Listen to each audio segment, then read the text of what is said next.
नमस्कार मित्रांनो.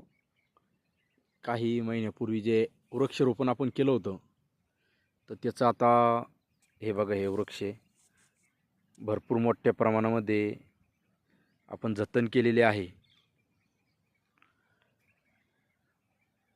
लावताना बरेच लोक म्हणाले होते की उन्हाळ्याच्या टायमात तुम्ही लावू लागले, हे जतन होणं शक्य नाही.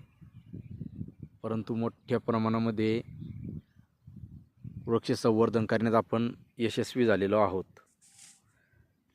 हे बघू शकता तुम्ही, खूप म्हणजे खूप सुंदर असे वृक्ष वाढी लागू लागले.